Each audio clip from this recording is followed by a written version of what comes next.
Assalamualaikum salam tajjalala kanneen dhiyootii fi kaanis kan halala qawwaniif nu filee mootii rabbiin a'la obboleeyyan keenya khandiraa fi dhala obboleeyyan keenya khandiraa fi dhala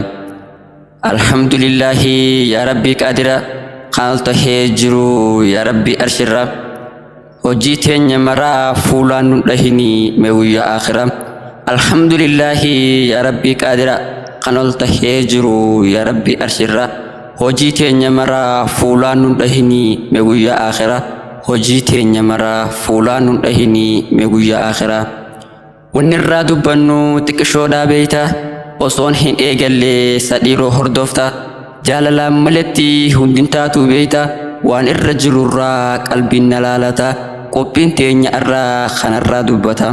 qophiin teenya irraa kanarraa dubbata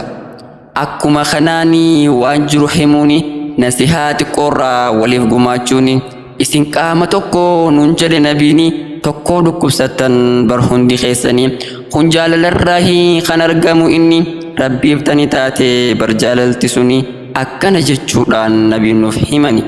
akkana jechuudhaan nabiin nuuf himani gara qophii teenyaa hogguun dabru'ani diinkee baraturraa hin tallisoomini amaanaa warreen nuun dura dabrani kan keessa fashaltee hin ta'in ikhwaani maalummaa ofiituu diiniin kan barani booddee ofiitillee isumaan barani booddee ofiitillee isumaan barani yeroo ammaan tanaa yooniif ilaaltanii akkanuma deemaa dhiiraa fi dhalaani maalummaa ofiituu kan hin beeyne inni tarbiyaan dhalootaas akkuma isaanii karoora yahudaa istaayilli isaanii maaliif barbaachisee rabbii wal dhabuuni antana hin beeku isin maal jettani antana hin beeku isin maal jettani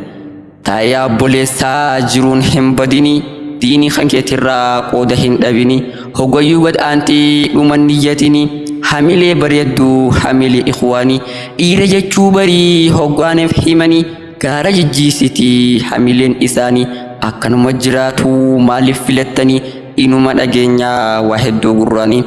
inuma dhageenyaa waa hedduu gurraanii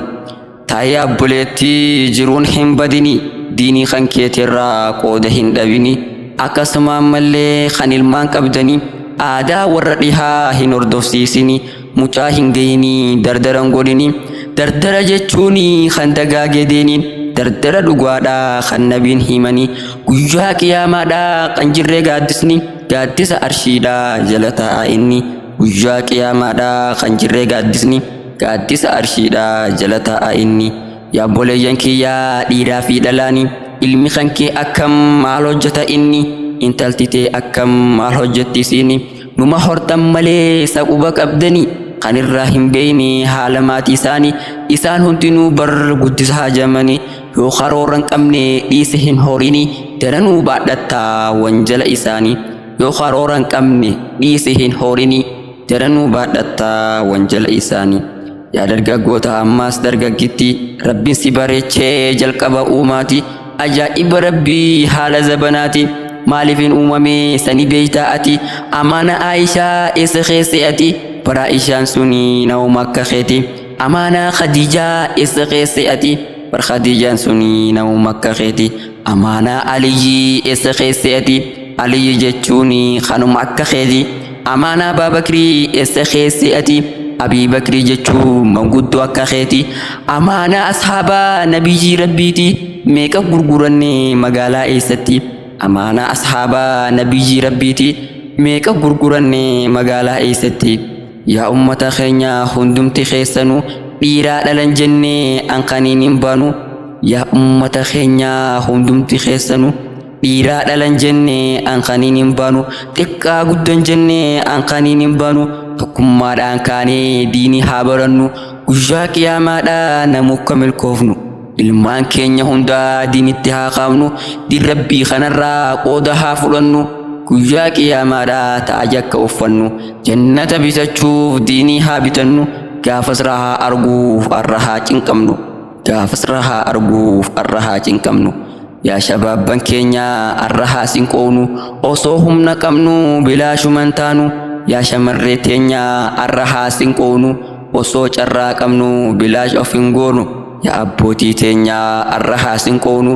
osoo lubbuun jirru khaatimaan dagannu yaa hawwan keenyaa arra haasin qoonu du'aa ijjabaachuu abaarsa haa dhiifnu azaaba rabbirraa mihaa of lagannu du'aa ijjabaachuu abaarsa haa dhiifnu azaaba rabbirraa mihaa of lagannu ijoolleen faan maalirraa taacoree qabatti haayilaandi bishaanii sosootti ulfaatuuti bilaash of godhuudhaa kaayyuudhaan maletti kaayyoodhaan haa deemnu gara faayidatti yeroo fi gobuudhaa akhee bilaashitti diinoo fi dagachuu rabbii dhabuudhaati diinirra dagaaguuf niyyaa tolfatteeti jiruun addunyaadhaa bar jiruudhaa miti jiruun akkaan jiruu wiliidha dhuftiiti jiruun addunyaadhaa bar waa jiruu miti jiruun akkaan jiruu wiliidha dhuftiiti asit haa dhaabbadhu dhadheeradhee ani hanga walit dhufnu murtee rabbiitiini asit haa dhaabbadhu dhadheeradhee ani hanga walit dhufnu murtee rabbiitiini ilmi namaa hundi dogoggoraa inni yoo rabbiin sirreesseef waa toltee dubbiini yoo dogoggori ani shayxaanarraa isani yoon haqa qunname rabbirraa inni yoon haqa qunname rabbirraa inni